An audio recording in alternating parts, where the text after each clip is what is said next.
What if I told you that in the world's largest Muslim-majority nation, a quiet revolution is taking place? That behind the crowded streets of Jakarta, the rice fields of Java, and the islands of Flores and Sumatra, millions of men and women are embracing a faith once thought foreign? Indonesia, long seen as a bastion of Islam, is witnessing a surprising and powerful rise in Catholic conversions. And the numbers are astonishing.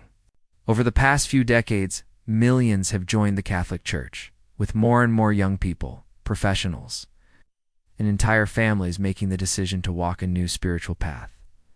This is not just a religious story. It is a cultural, social, and spiritual transformation with far-reaching consequences.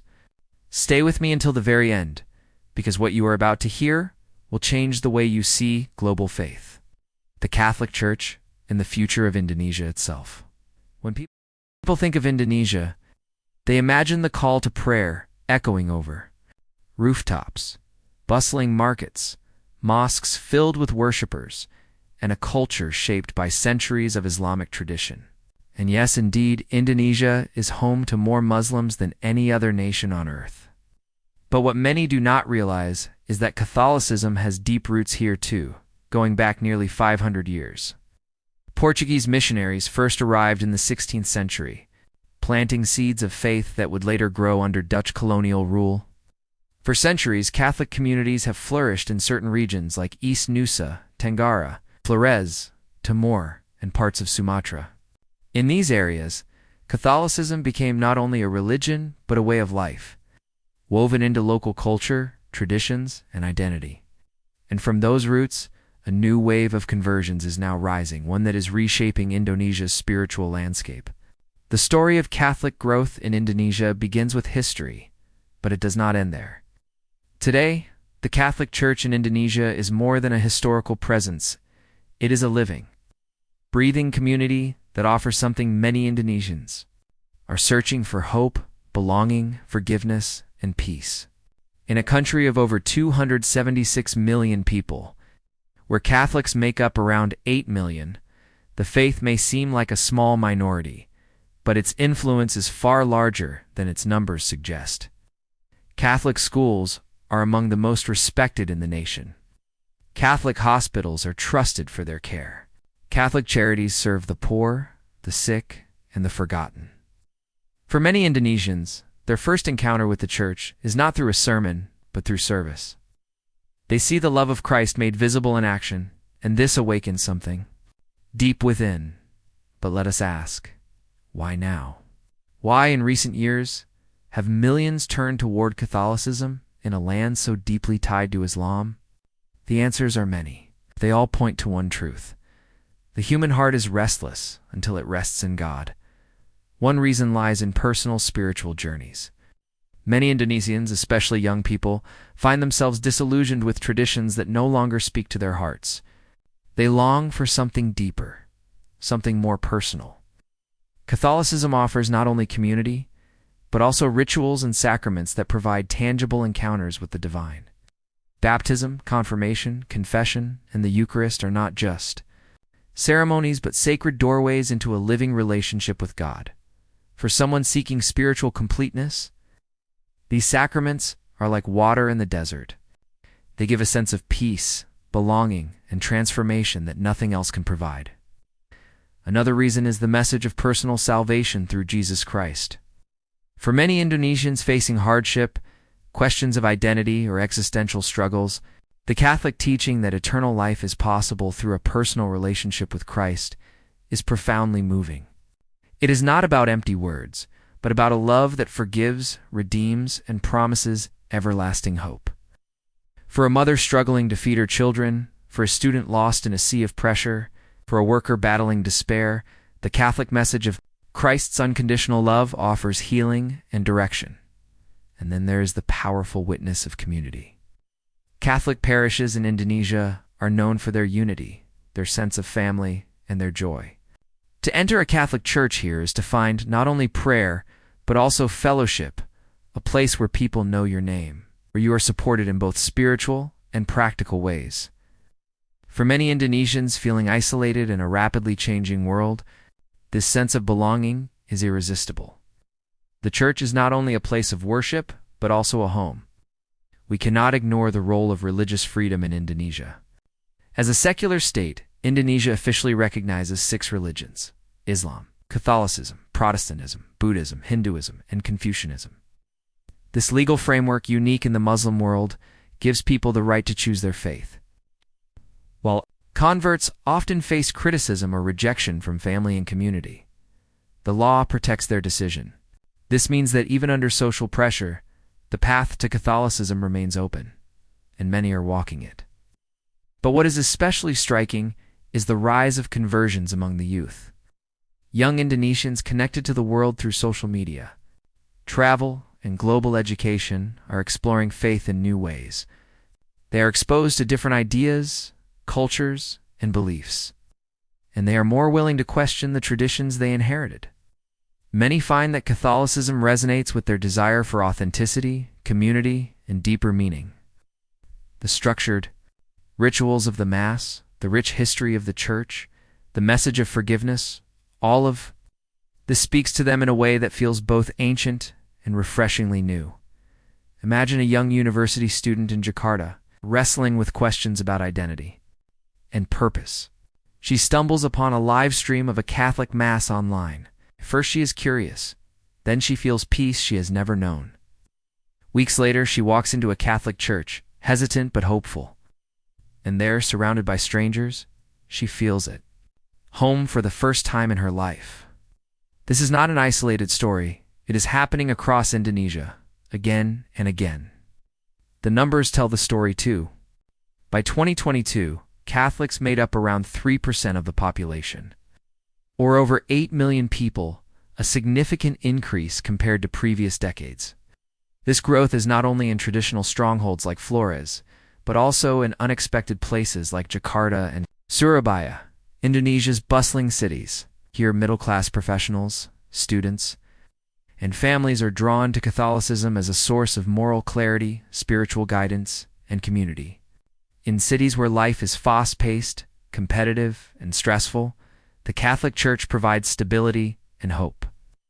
Its teachings on compassion, family, and forgiveness cut through the noise of modern life and offer something timeless at the heart of this transformation is the Church's commitment to service. In Indonesia, Catholic institutions run some of the best schools, hospitals, and charities. Parents choose Catholic schools for their children not only for academic excellence, but also for the values instilled, including discipline, compassion, and service. Patients trust Catholic hospitals for their care. Villages rely on Catholic charities for food, education, and shelter. These works of mercy are not only humanitarian, they are regeneralization in action. They show that Catholicism is not just words, but love lived out in daily life.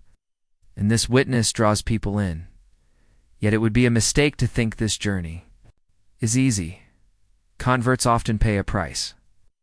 In rural or conservative areas, embracing Catholicism can mean rejection by family, suspicion from neighbors, or even hostility.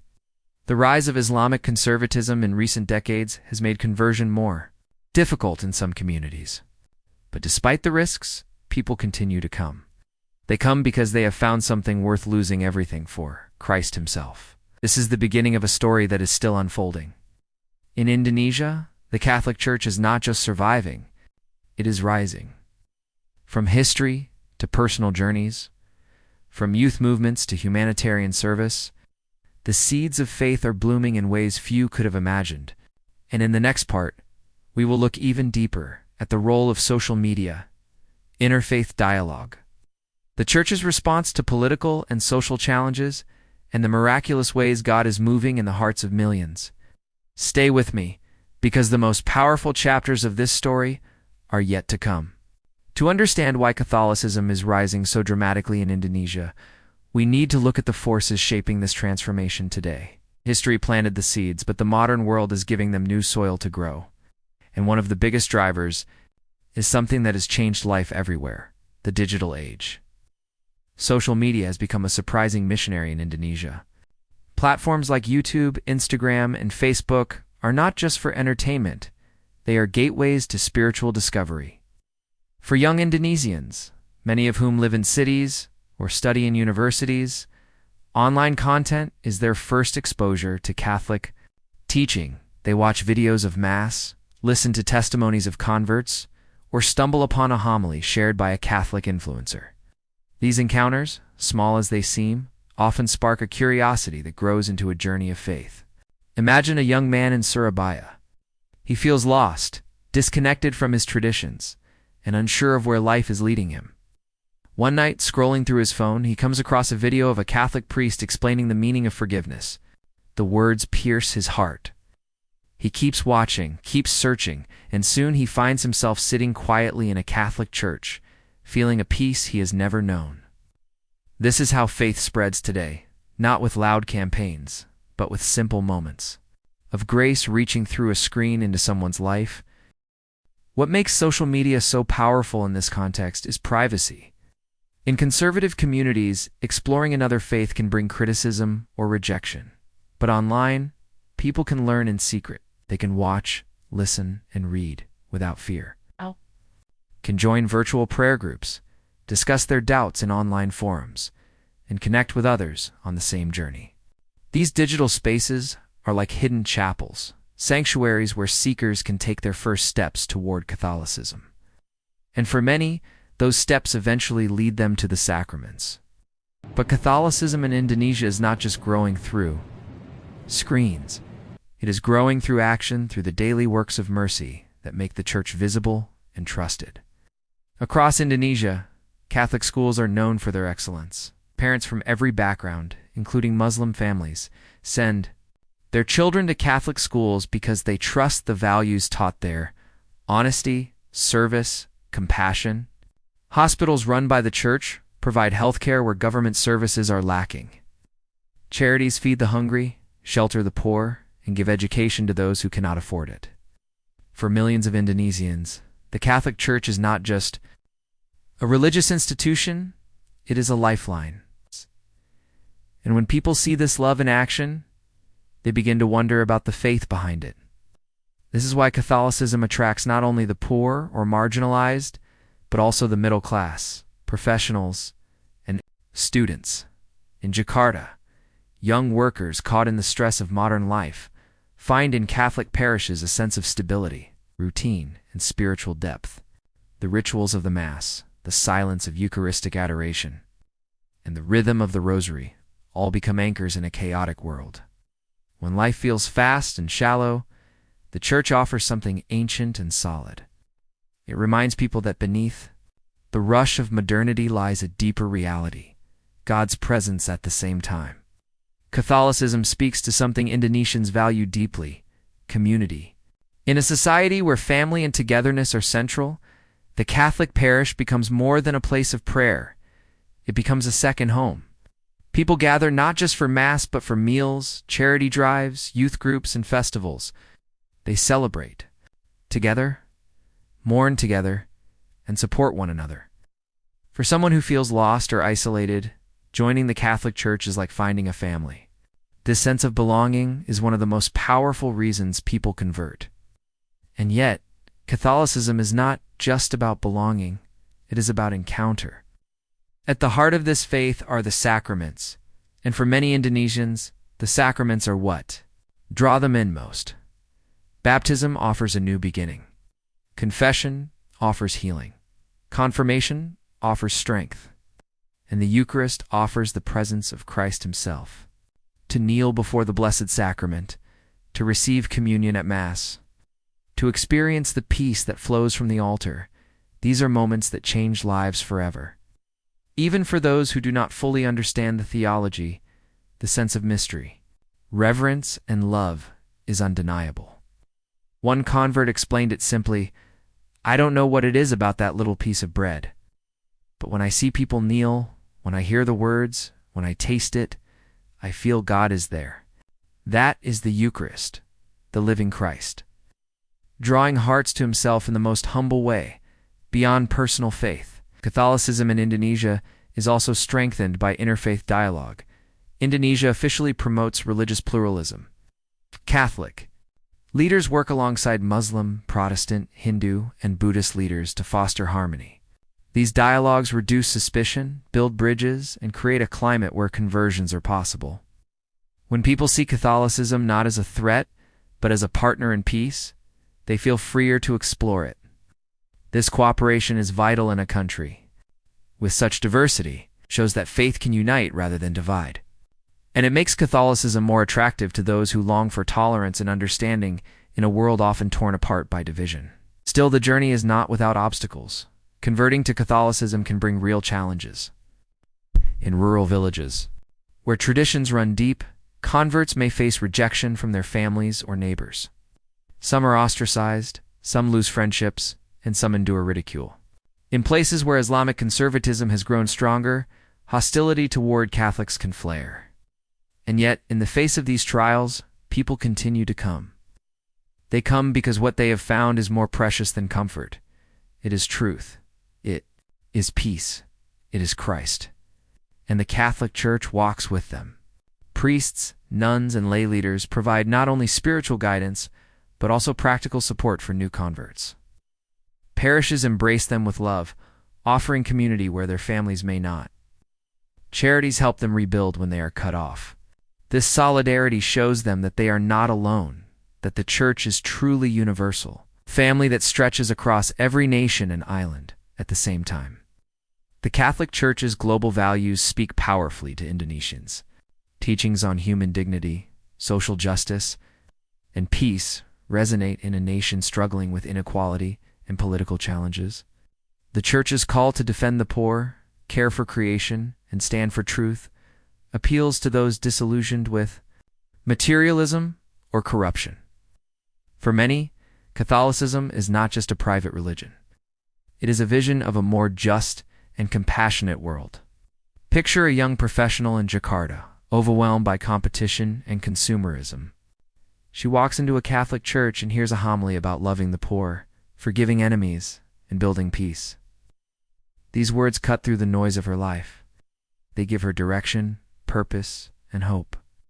This is why Catholicism is growing. It does not only answer spiritual questions, it also answers human ones. In all of this, one thing becomes clear. Catholicism is rising in Indonesia, not because it forces itself on anyone, but because it offers what people are already searching for: meaning, community, forgiveness, love, and truth. The Church does not grow through pressure, but through attraction. As Jesus said, "When I am lifted up from the earth, I will draw all people to myself." That is what is happening in Indonesia today. But this story is still unfolding. In the next part, we will look at the challenges the Church faces in Indonesia, the rise of conservatism, the struggles of converts, and the shortage of resources. We will also see how prophecy, global missions, and the unstoppable Spirit of God are shaping the future of Catholicism in the world's largest Muslim-majority nation. Stay with me until the end, because what comes next will not only inspire you, but may change the way you see your own faith. In the end, the rise of Catholicism in Indonesia is not just about them. It is about all of us. It is a reminder that the gospel is alive, that Christ is still drawing people to himself, that no culture or law or tradition can silence his voice. It is a reminder that the Church is not shrinking, it is growing in the most surprising of places. And it is a reminder that God's plan is unstoppable. So the next time you think of Indonesia, don't just think of Bali's beaches or Jakarta's skyline. Think of hidden masses filled with new converts. Think of classrooms where Catholic teachers plant seeds of faith. Think of hospitals where Catholic sisters care for the sick. Think of parishes overflowing with people who once searched in darkness but now walk in light. Think of millions finding Christ in the very heart of the world's largest Muslim nation. This is not just history in the making, it is prophecy being fulfilled. The desert is blooming, the nations are coming, and the light of Christ is shining where no one expected it. If this message has touched your heart, let it move you to action. Pray for Indonesia, support missions, and most of all, live your faith boldly wherever you are. The world is watching, and God is moving. If you found inspiration in this story, don't keep it to yourself. Like this video, share it with someone who needs hope, and subscribe for more powerful journeys of faith from around the world. And in the comments, tell us what moved you most about the rise of Catholicism in Indonesia. Your words may inspire someone else's journey. Until next time, may God fill you with peace, courage, and unwavering faith. Remember, the gospel is unstoppable. Christ is alive. And even in Indonesia, the largest Muslim nation on earth, his church is rising. Amen.